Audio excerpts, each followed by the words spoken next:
Hello. Good morning. Welcome, all of you, to our session on refuturing cities. If you're in the wrong room, please stay. Um, but thank you for those who chose us deliberately. My name is Geci, Karuri-Sebina. I'm here with Thireshen and Huda. I'm going to introduce them shortly. But I wanted, we couldn't have been queued up better than the session this morning. Who were at the opening plenary? So actually, I'm actually quite glad most of you weren't, because it was also a bit of a spoiler.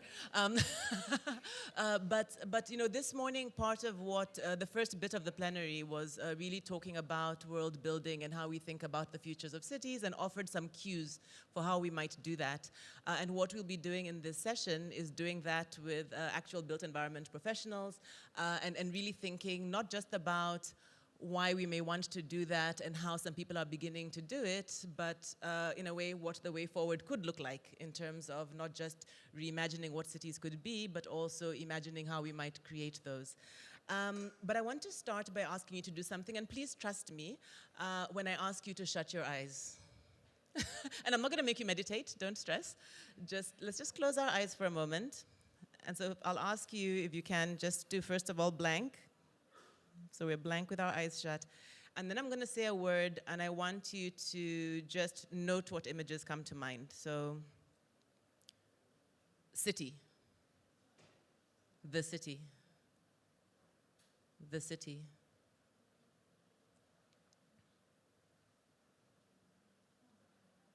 And now if you could just open your eyes, and if you can, just note down in front of you, or just make a mental note if you want, just a few words about what images came up for you. And I really do want you to try and take note of that, because I want to come back to it. What kinds of images come to you just when you hear the word or try to think the word? I'll give us a few seconds to do that. It can just be a word or two.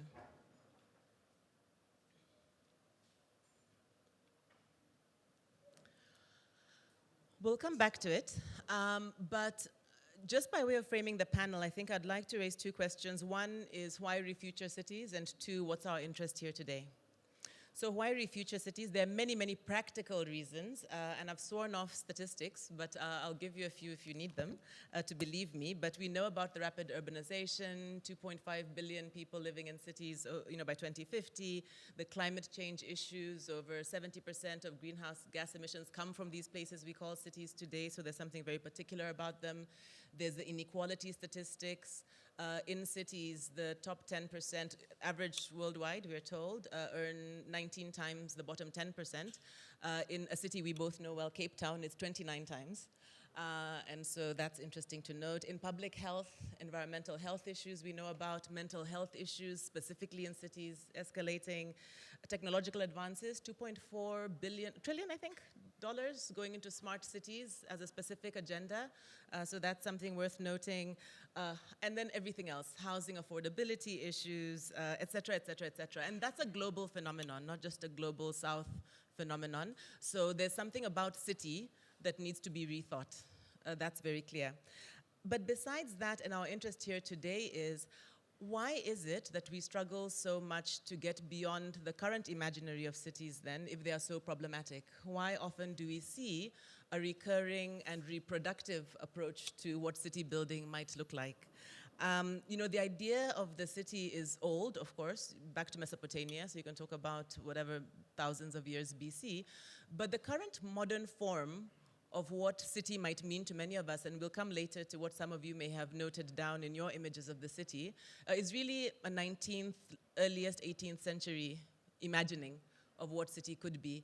How is it that that often is the only imaginary we hold of cities? And why I liked the presentation this morning is we saw an extrapolation of that same model of cities into what we even imagine as the future of city. Are there other points or other framings, other provocation points from which we can begin to imagine what future cities could be beyond that singular imaginary. This is what's of interest to us today, and I'm really excited to have with me panelists who, in my view, are doing interesting work and are trying to find alternate starting points, alternate imagination points for how we can begin to imagine cities. So I've got with us today Huda Shaka, who is an urban planner and a sustainability specialist with Gehl, I think a director there, and she's UAE based. And what I really like is part of how she describes herself is developing future-ready cities. And we'll get to hear from Huda today about some of what they're experimenting with in terms of imagining a different kind of city. Thireshen Govender comes from my current home country, South Africa. He's an architect and urban designer with Urban Works. And one of the descriptions there said that Thiresh is involved in the design of transformative infrastructures in post-traumatic spaces. And I've seen some of that work. And I think we'll be hearing about some of the imaginings and experimentations that Thiresh has been doing, again, as an alternative way, perhaps, of thinking about the future of cities. I think this is really exciting as a framing conversation. We're definitely planning to have some time to interact with you and for you to ask these architects and planners whether we're really imagining a different city in the ways that you might think, and perhaps challenging some of the words you might have put down in your imaginings of city. Huda, we're going to start with you. I think you've got a few images to show us. We've really encouraged the speakers to be as visual as possible. It may not be the kinds of visuals you're imagining after what you saw this morning, but they'll try to convince us that this is really important. So thank you. Over to you, Huda. Thank you, Geci. Everybody can hear me? Fine? Fantastic. And thank you for the provocation to be visual. Sorry. No worries. So I'm going to talk about one project we did as Gehl in Copenhagen. I'm talking about this project in this particular city, but actually we developed an app out of this project, which we're using around the world. So in the methodology, we can and have been using it in other cities around the world, including in Medina and in Dubai recently as well.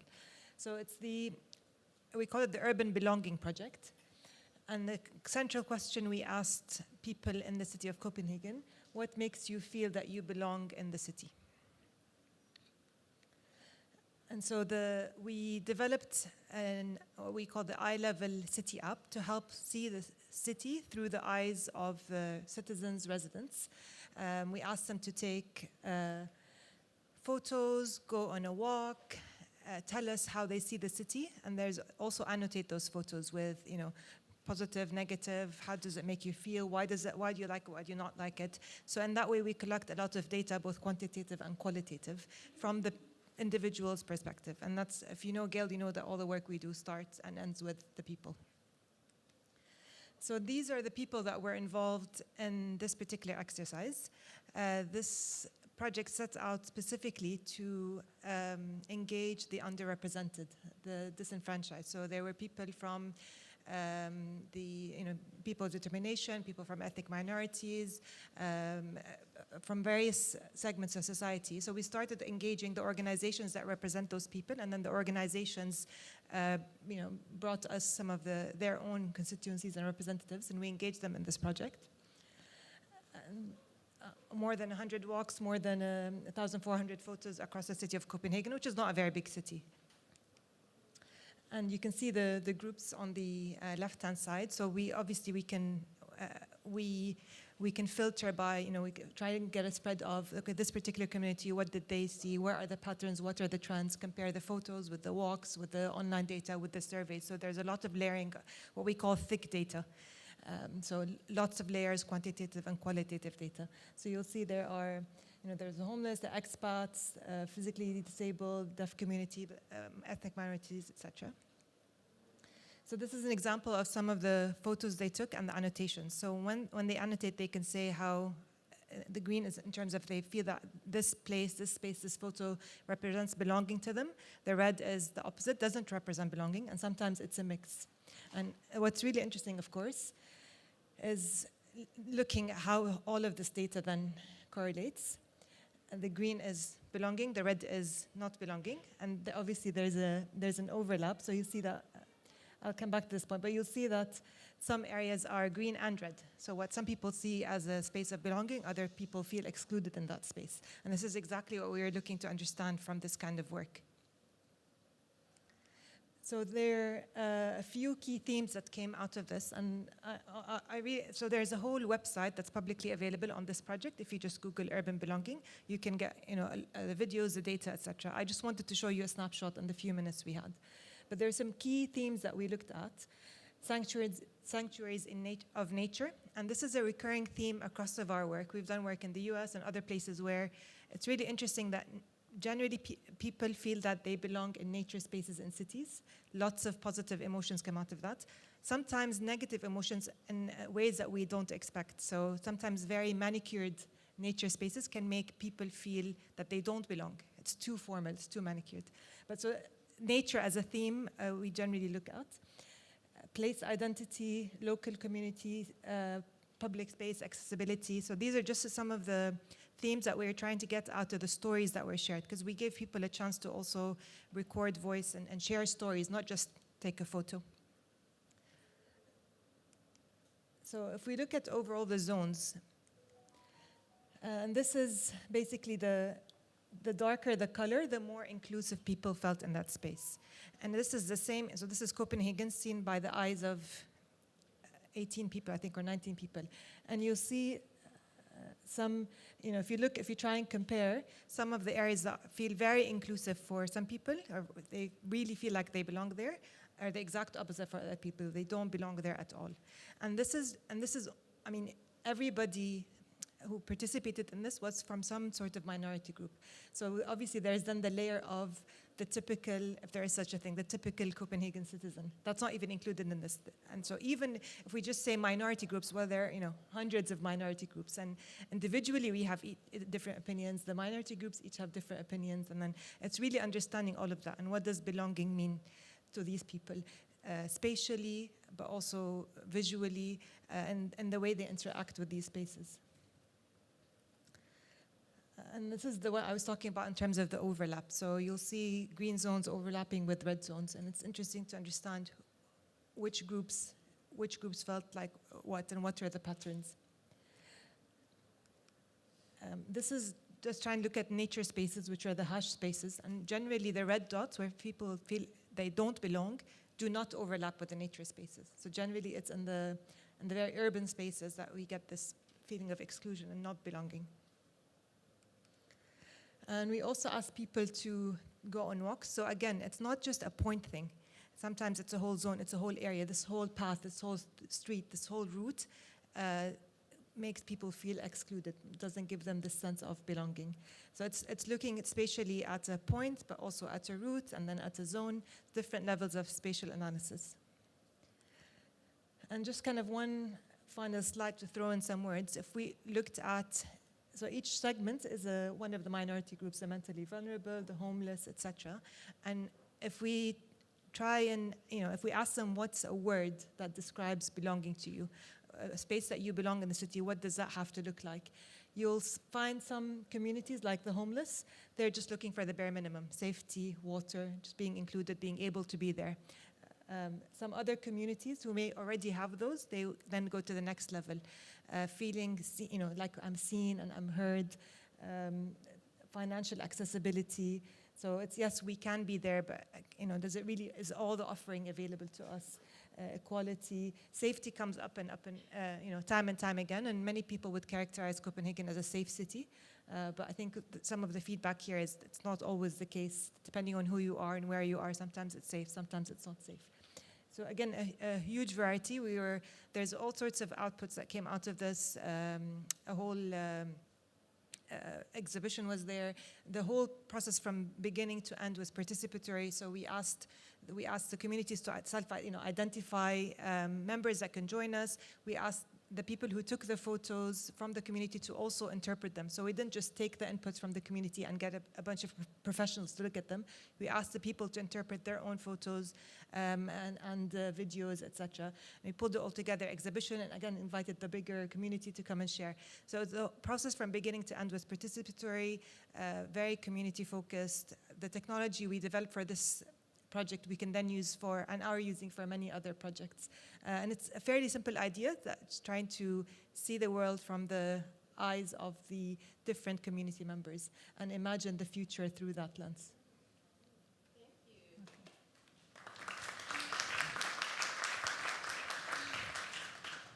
So while you're on the last slide and on that point, Huda, can I just ask, so as a firm, because you are a design firm, have you began to experiment with what you could do with this? So what kinds of cities do we think we can generate similarly or differently from this kind of experiential data that maybe we couldn't have had before without the technology? Absolutely. So, as you said, we're a design consultancy. We're not a pure research firm. So it's to us, the research then needs to inform the design. And we look at, and we kind of explore tensions, we explore what-if questions. Generally, we don't ask people, so it always starts with people, but we don't ask people very technical questions. We don't say, what style of architecture do you like? We also don't ask them, what do you want in the future? We ask them questions they are expert at. We ask them, what is your favorite place today? Where would you go with your grandma? Who do you spend time with in this place? And so ask them, because I think sometimes when we ask people, what do you want? We're almost leading them into this very imaginary world. Whereas if we ask them, what do you like or not like today? Tell us how you feel about that. And then look at the trends and the possibilities. That then helps us to build, think of design guidelines, design briefs, test ideas. We can go back sometimes to the community and say, how does this look like? Put up some images and get some feedback. So it very much does inform the next stage of the design process. So would I be correct to say you use user data about the present or a deeper understanding of that to inspire your imaginings about the future? Yes, I think that would be fair. Okay, excellent. Thank you so much, Huda. Before I get tempted to have a dialogue here, let's have Thiresh. So we go from urban planning, which often works at a spatial scale and tries to make sense of the city around us and the space around us, to perhaps a bit more of a specific scale, although I know Thiresh works across scales, to see some of the experimenting you've been doing in a different context. Yeah, thank you, everybody. I'm hoping the present. I think the slides are coming up. You're going to stand? Yeah, I need that, yeah. So I think thank you for the invitation. I think I'm coming from a very different world, and I think Dubai is a bit of a culture shock for me in some way because of the amount of resources you have. And I think I come from a very troubled site, but I think that those troubled sites offer really interesting insights on how to think about urbanization for the majority. So I'm interested in this thing about an urbanism otherwise, which is insurgent in some way. And this image, which might be unsettling for some of us, helps locate me in the urban political reality of the context I'm in, that we need to reconcile something strange here. We need to articulate and build a future when we've got incredible systemic collapse within our governance, environmental systems, political orders, and we wonder, how do we do this when things are collapsing around us? And there's a reality that our systems are failing at a rapid rate, and I'm asking questions, where do we look to in the state of collapse? Because that's an important thing, a paradigm that we need to look at, and we need to do it at a rate of scale that corresponds with the rate of the urgency and the crisis that's playing out. So I have to adjust my practice somewhat. I find that instead of being an architect that I was trained to become, I work more as a forensic scientist, trying to figure out patterns of life that are trying to eke out a relevance and a set of insights that are beyond the imagination that we may have.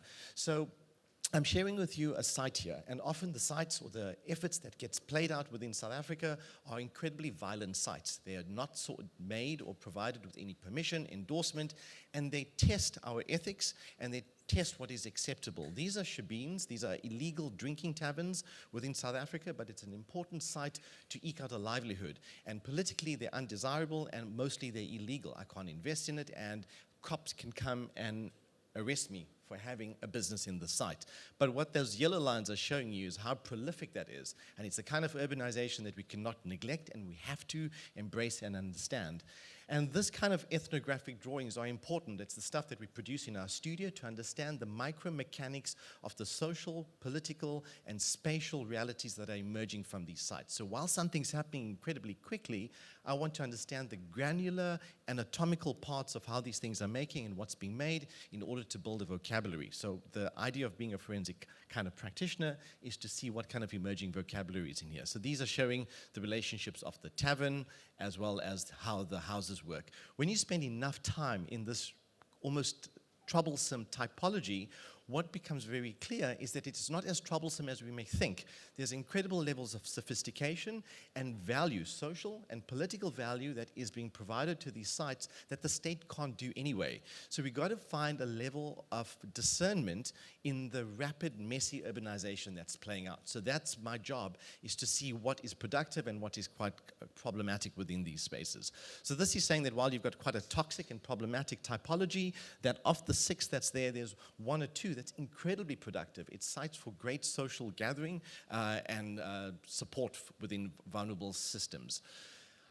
The point I want to make with this work is that in the rapid urbanization that's playing out within the violent sites that we have in South Africa, we don't seem to have an empathetic tolerance for the first, what we call a convulsion, this mess thing that comes out first.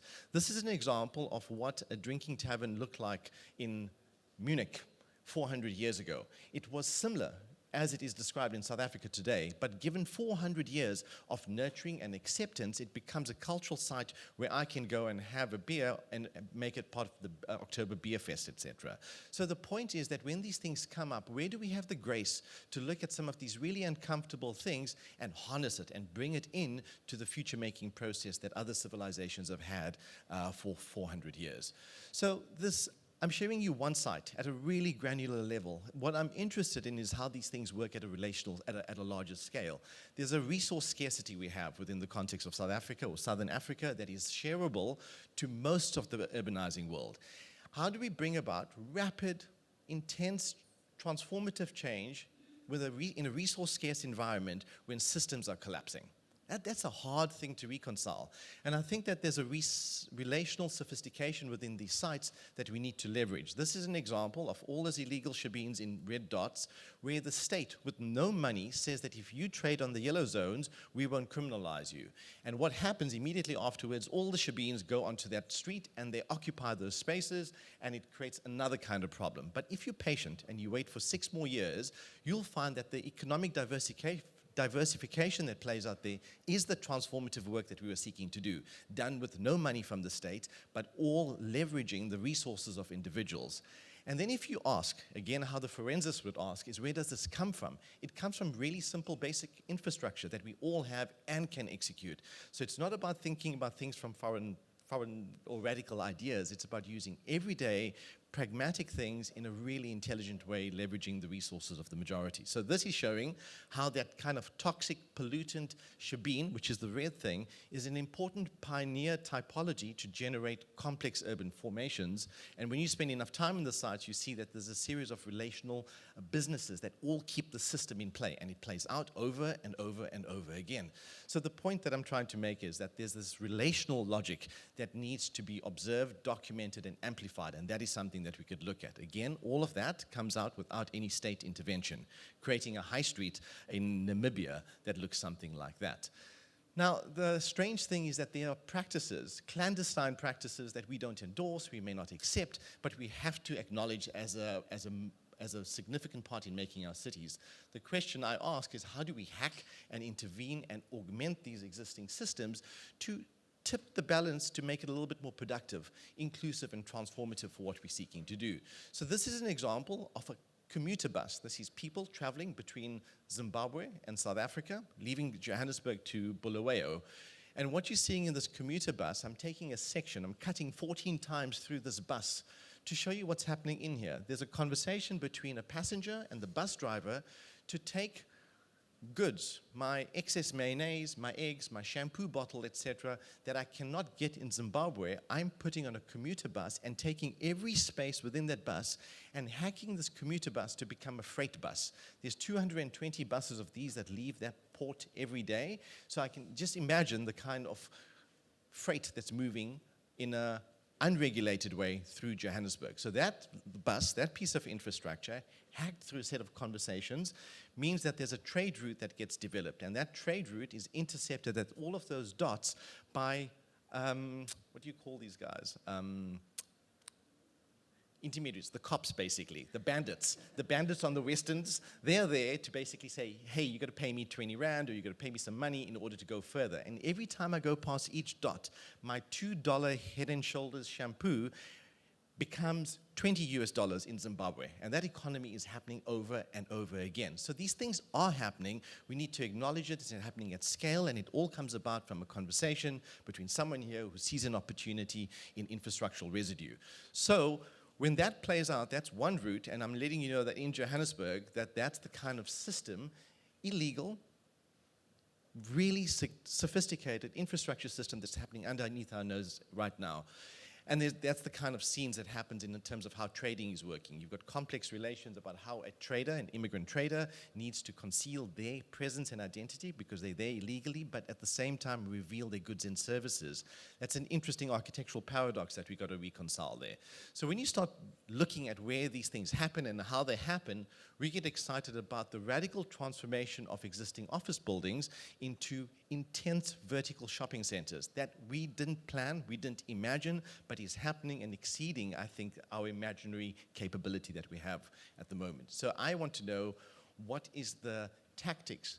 That big moves about changing an entire building, it all happens by small incremental changes about taking a shop and making all these yellow pieces of the small adjustments that you're making. So again, as an architect, I want to know how these radical transformative cities are made by small micro actions and maneuvers. So that's the kind of language you're looking at. Coming back, in conclusion, to that fall that I talked about, that vertigo that you're feeling that things are falling down, and how do we do something that is both transformative with urgency and lack of resources. The idea for me is to fall fast with curiosity and to have a wider aperture to look at new emerging patterns that we could hack to shape the urbanity that we're imagining. So that's where I'd like to stop. Thank you.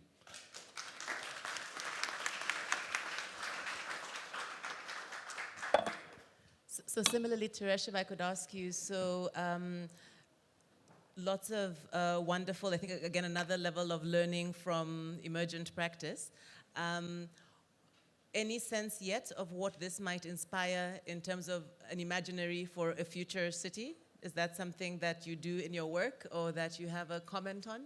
Like, where do you think this takes us in terms of what future city then might look like similarly? Is it more of that, or is it potentially something different? I think it's a coexistence of them both. I think that what's interesting here is about cracking open a set of practices and politics that has been excluded, and you're finding that it is actually creating a parallel kind of urbanism that is testing the limits of more regulated systems. So I'm finding that that's going to be the majority world that I showed you because of how responsive it is, how prolific it is, and I think that these things have quite sophisticated networks locally, regionally, and internationally. So I'm seeing these as incredibly resilient infrastructures that would become a dominant way of supporting life.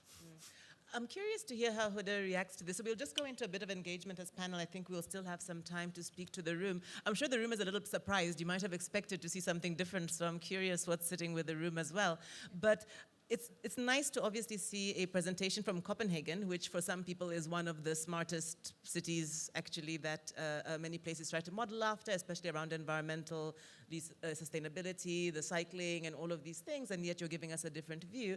And then seeing a South African presentation that's from a very different context, what does that bring up for you?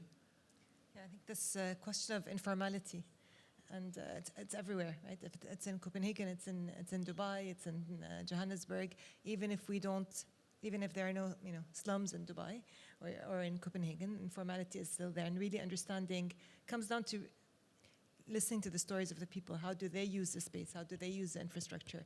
And then it's I can as an urban planner, I can sit in my office and plan for the next 20 years. I will have no idea how the people are using what I'm planning. So there's no substitute really to going out and asking and listening and observing how people use the space or the infrastructure.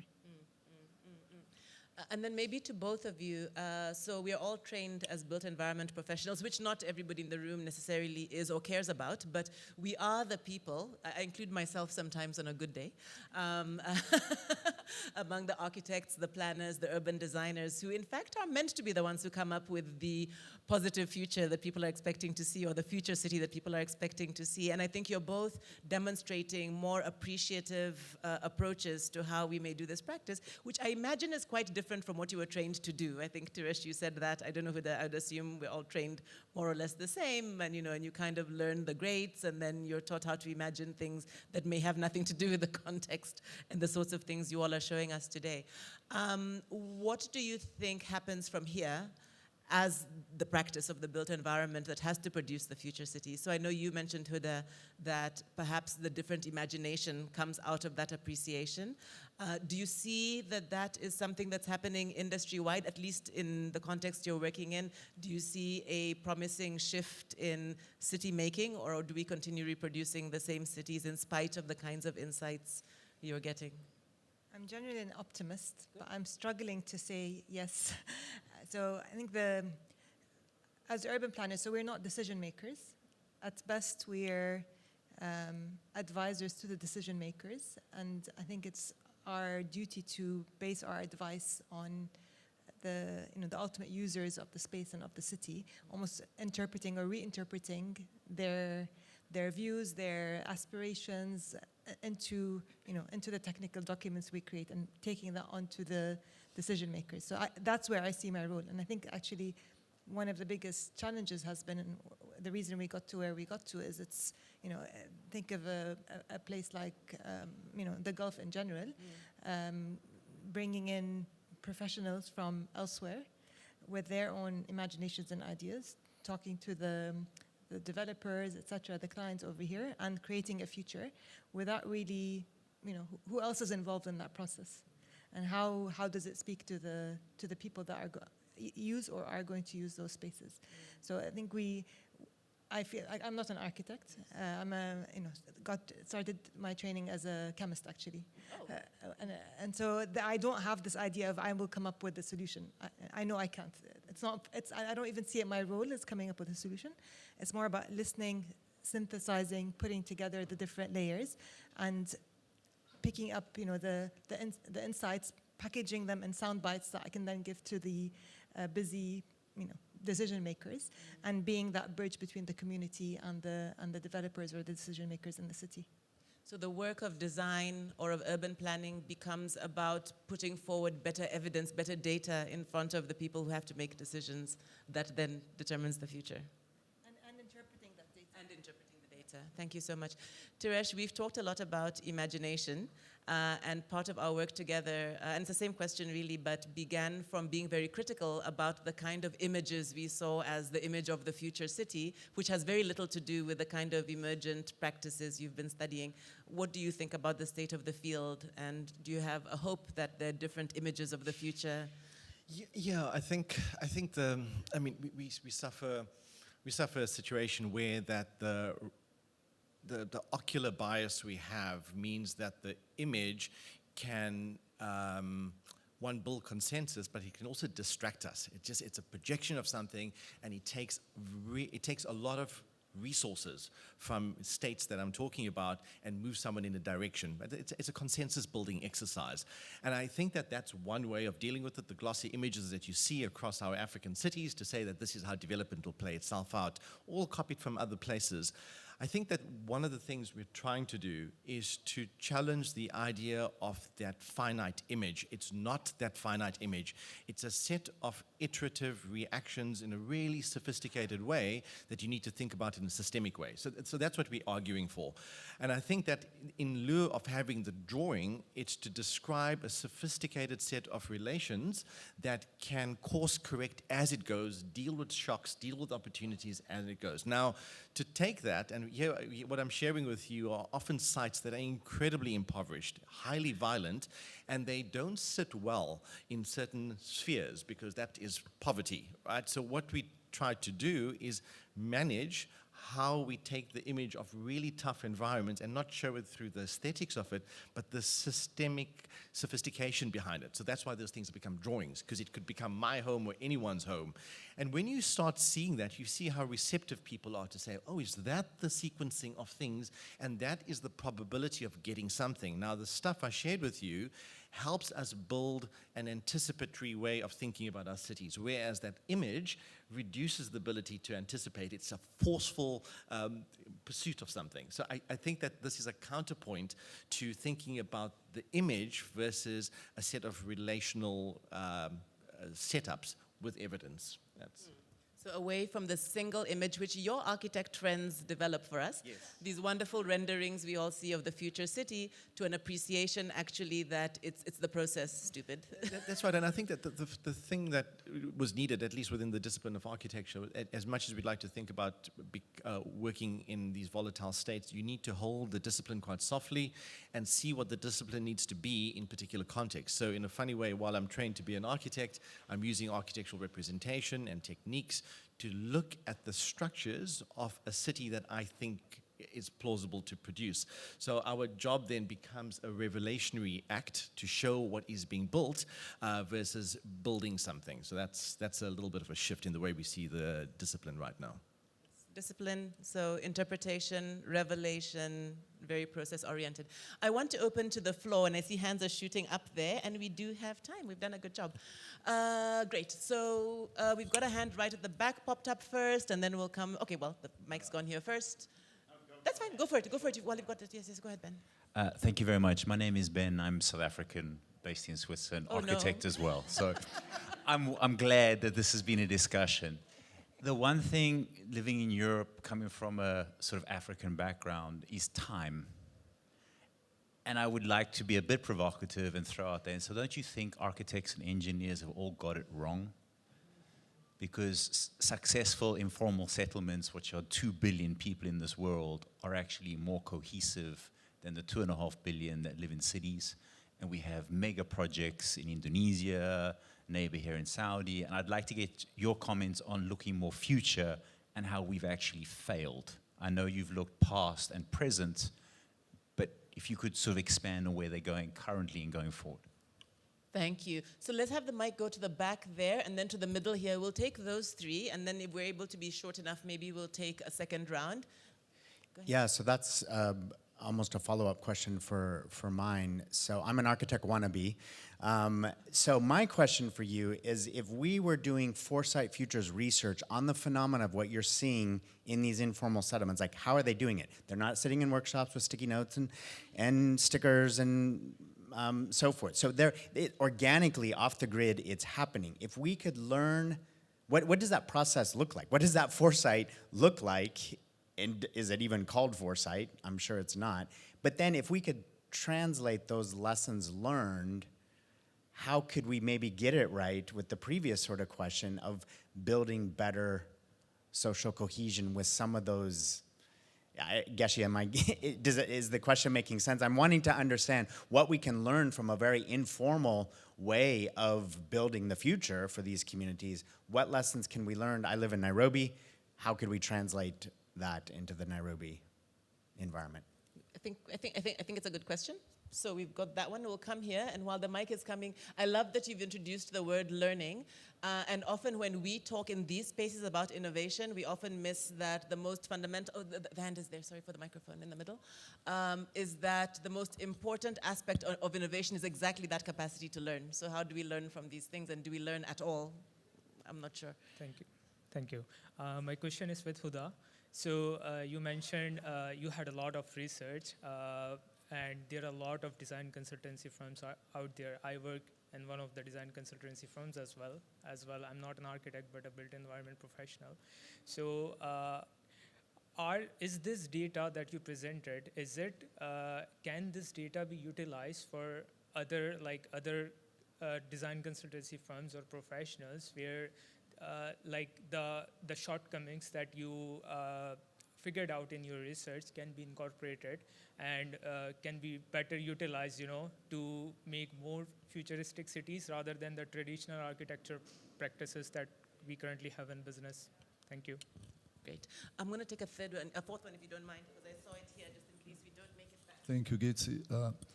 Blash, we run Forum on Future of Cities in Central Europe. My question goes, when you analyze patterns, and that was obviously a trade pattern in a very good example in order to anticipate the behavior, and then when you do urban planning and foresight. So do you also analyze the patterns of schooling or how those in the communities, how kids could have an access for school and how the school is planned to be there, because there is an obvious area where you have an intervenience. Of course, police is not coming, but there is some state authority or some, like education that need to interact with local communities. So how are those patterns when you plan the areas, or how they come together, how they communicate? Thank you. Excellent. So I'm going to give the mics to the two of you. Gina, go first. And you can go in any order you wish. Repeat questions. And I can respond to the three together. Sounds good. So I think very briefly on time, and I'm not going to defend the architects or the urban planners. I feel like or the engineers for that matter, we're definitely in a mess in terms of our cities around the world, and I'm sure the built environment professionals had a role in that. For better or worse, they're not the decision makers, though. And I think the time is probably the critical factor that's missing from the design process, because you get given, a brief to develop a concept design for a district in 2 weeks. So all the research methods you learned, all the curiosities you have, out the window. And so you can't have 9 women deliver a baby in 1 month. It doesn't work. And it's almost on 90% of the work around the world is just done in a very rushed way that doesn't allow for this iterative process, listening and trying and testing. And the outputs are very permanent.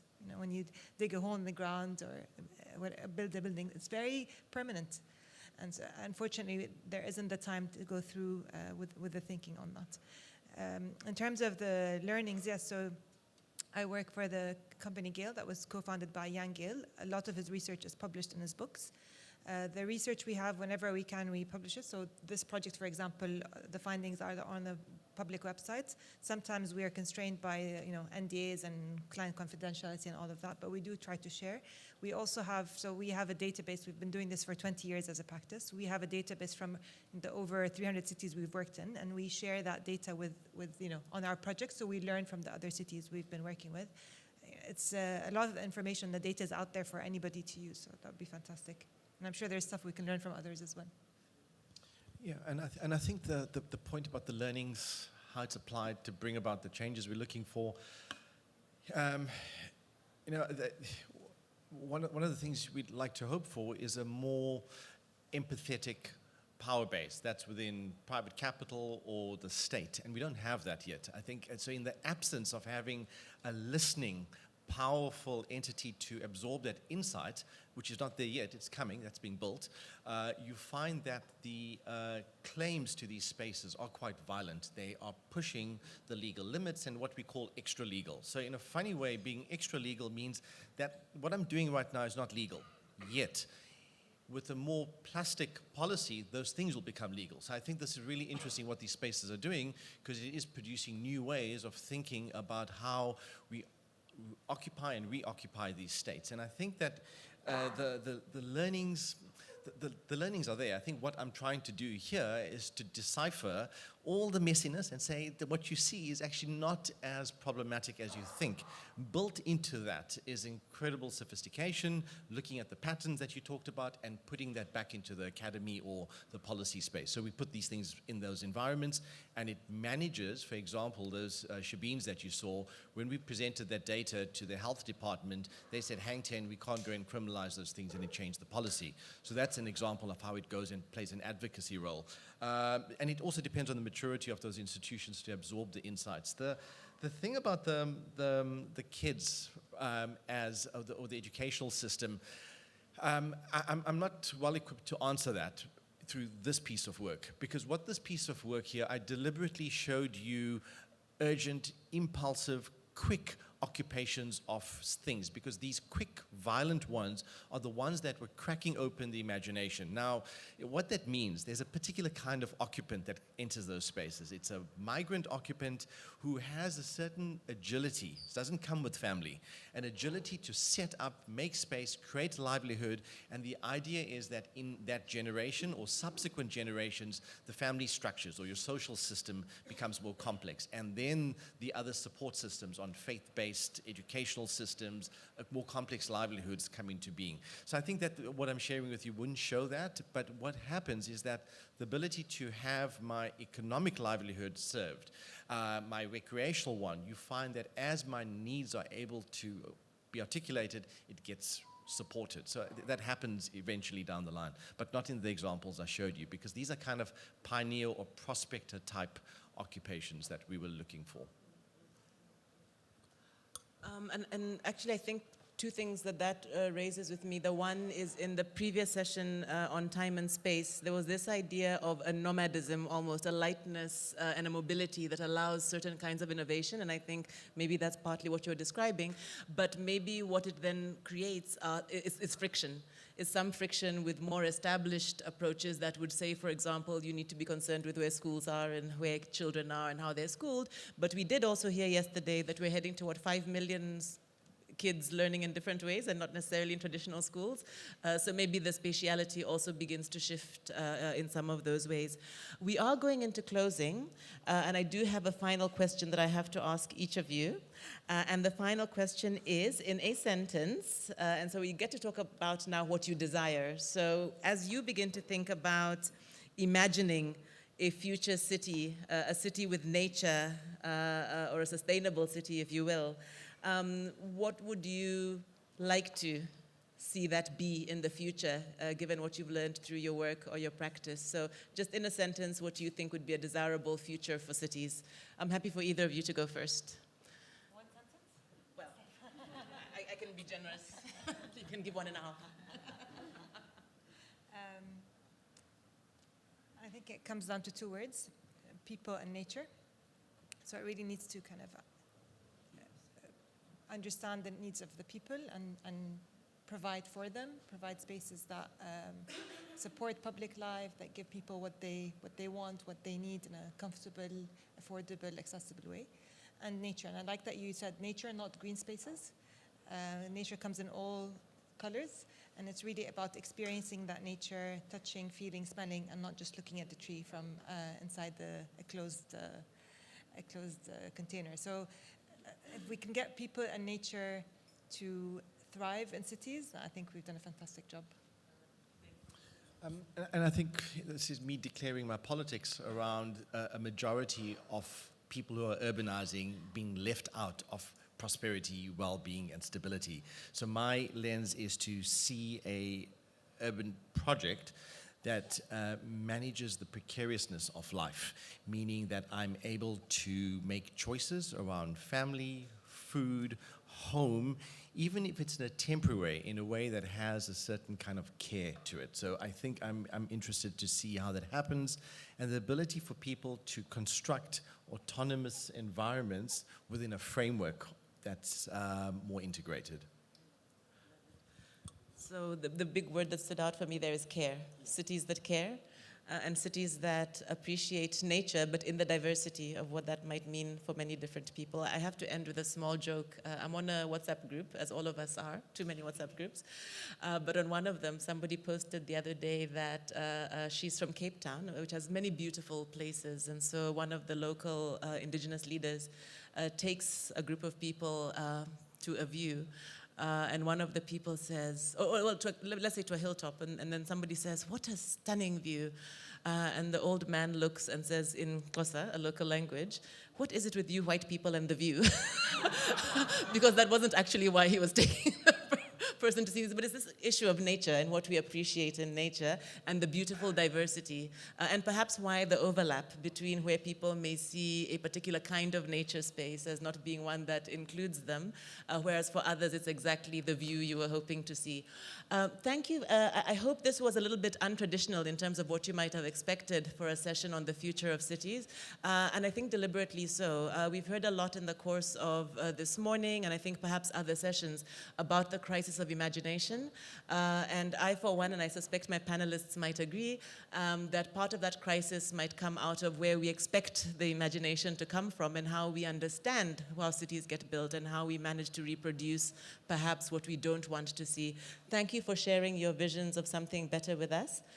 We've got, although I believe it's closed, a workshop tomorrow that will focus on rethinking or thinking about the future of Dubai in a participatory way.